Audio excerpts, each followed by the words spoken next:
folks, look, I'm gonna go out and say this. Okay, hot take. DCA kills it on the food more than Disneyland. Yeah, they do. That's it. That I just got to say it. They just kill it on the food. Yeah, they do. And you know what? And again, this is probably a hot take, and people are probably going to get upset with this too. But I enjoy drinking at Disneyland or Disney Disney in general. And I know you can technically do it in Galaxy's Edge, but it's not readily available to you when you're at Disneyland.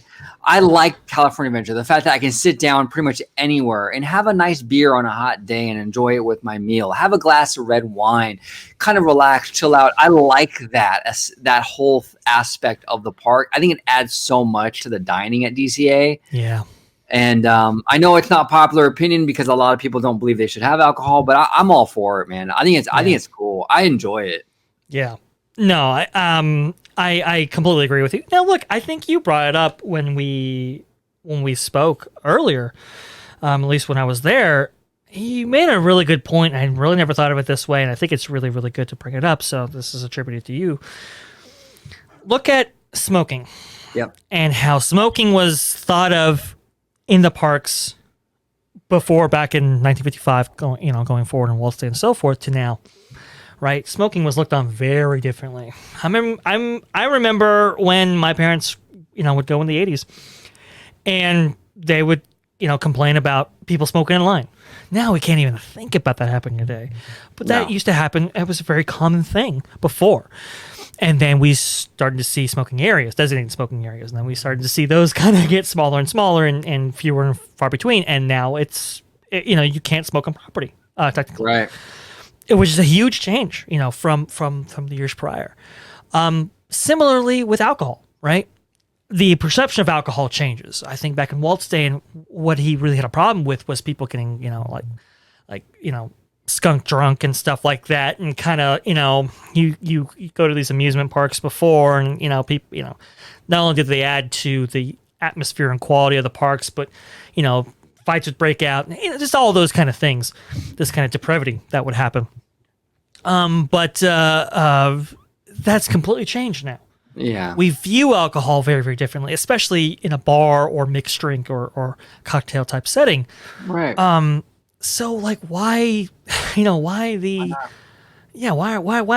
so against it? Why be so traditionalist to not allow you to at least reevaluate these things going forward with the castle parks in particular?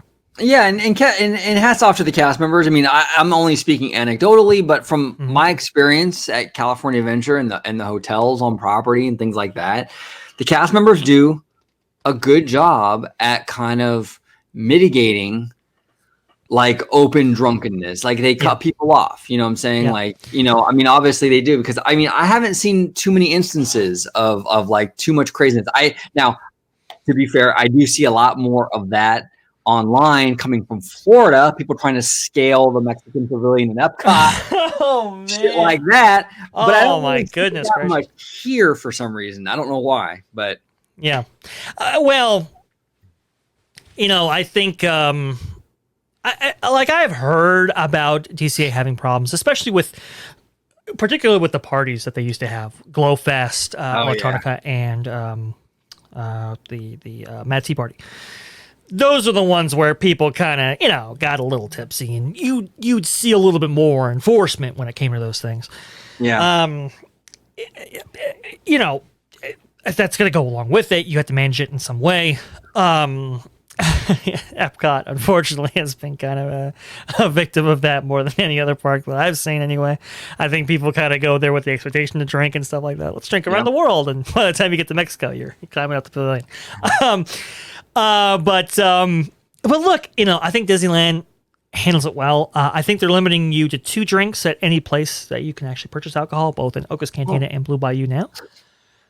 That's fair. All right, that's fair. I think that's perfectly fine. Now, if you were to expand that program out, how you would manage that might be a little bit different. But look, why can't we have alcohol served at a Tropical Hideaway or at Cafe Orleans, or we can start to expand this out. It's fine. It's not viewed the same way as it was before, and as long as you put those limitations and structures in place to kind of prevent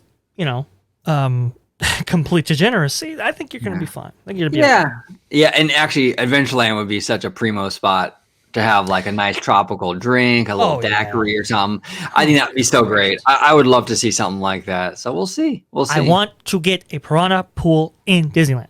That's what I want.